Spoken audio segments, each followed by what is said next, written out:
You are standing at the edge of a brand new chapter, ready to open your heart once again. Maybe you have been lonely for a while now, and the silence in your home feels heavier than usual. Before you take that leap and let someone in, I believe God wants to have a conversation with you. It is so easy to rush into the next thing because we are tired of feeling like we are behind. We see others moving forward, getting engaged or starting families, and we wonder when our turn will finally come. But what if the weight you are experiencing right now was never actually meant to be a punishment? What if this season of stillness is actually a divine shield, protecting you from what you are not ready for? Take a deep breath and sit with me for a moment, because your heart is far too precious to rush. I know the sting of a heart that has been broken and the fear that maybe true love isn't coming. You have spent nights wondering what is wrong with you or why the people you chose didn't choose you back. But God sees every tear you have shed in the quiet of your room when you thought no one noticed. He was there in the disappointment, and He is here now, preparing you for something much greater than a temporary fix. Falling in love is a beautiful gift, but falling in love before you are ready can lead to more brokenness. We often try to find our worth in the eyes of another person, hoping they will tell us we're enough. But what if God is asking you to find that worth in Him first, before anyone else enters the picture? If you do not know who you are in Him, you will always be at the mercy of someone else's opinion. Think about the last time you felt truly whole, not because of a relationship, but because of your own peace. God wants to solidify that peace in your soul so that no human being can ever take it away from you.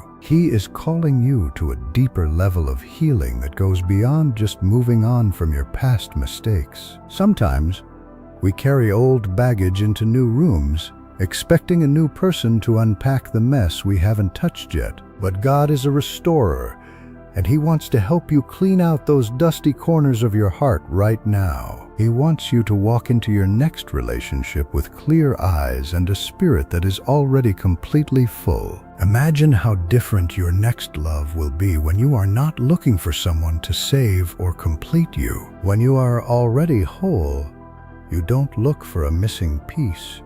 You look for a partner to share life with. But what if the person God has for you is also currently in a season of being shaped and refined? Perhaps they are learning the very same lessons you are, preparing to meet you at the right destination and time. If God brought you together today, you might both be too fragile to sustain the weight of a lifelong commitment. Trust that His timing is not just about the calendar. It is about the condition of your heart and soul. It is about ensuring that when you finally say "I do," you are saying it from a place of strength. There is a specific purpose for your life that exists entirely independent of your relationship status or your marital plans. Do not let the desire for a partner distract you from the work God is doing in your life right now. This is the time to build your character, to chase your dreams, and to deepen your walk with the Creator. When you are busy living out your purpose, you will eventually look to your side and see someone running with you. That is how God often works. He connects two people who are already headed in the same spiritual direction anyway. But what if you are currently holding on to a ghost from your past, afraid to let go of what failed? You cannot reach for the new blessings God has for you if your hands are still tightly clenched around yesterday. Forgiveness is not just for the person who hurt you.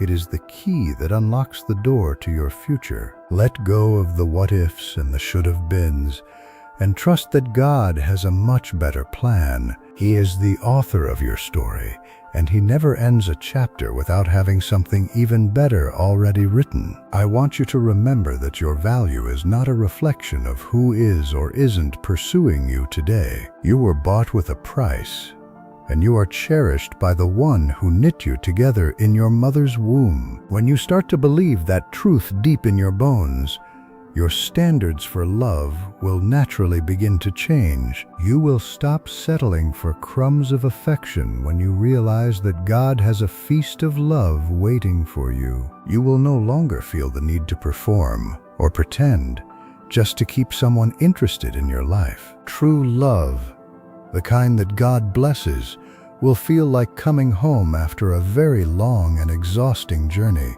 It will be patient, it will be kind, and it will push you closer to God rather than pulling you away. But until that day comes, I want you to embrace the season of not yet with grace and quiet confidence. Use this time to pray for your future spouse, even if you do not know their name or their face yet. Pray for their growth, their protection, and that their heart would be prepared to love you well in the future. There is so much power in a prayer that is planted in faith today to be harvested in a later season. What if the prayers you whisper tonight are the very things that sustain your future marriage during the hard times? Do not despise these small beginnings or these quiet nights, because God is doing something miraculous in the unseen spaces. He is weaving together a tapestry of two lives that will eventually tell a beautiful story of His great faithfulness. You might feel like you are falling behind,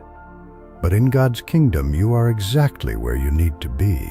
Every delay is an opportunity for development, and every disappointment is a redirection towards something much more beautiful. Rest in the knowledge that the one who created the stars is the same one who is guiding your heart. He loves you far more than any human being ever could, and His intentions for you are always for good. Before you fall in love again, find your peace in the one who has loved you from the very beginning. Trust that your story is still being written, and the best chapters are the ones you haven't even read yet. You are seen, you are known, and you are cherished by a God who only wants the absolute best for you.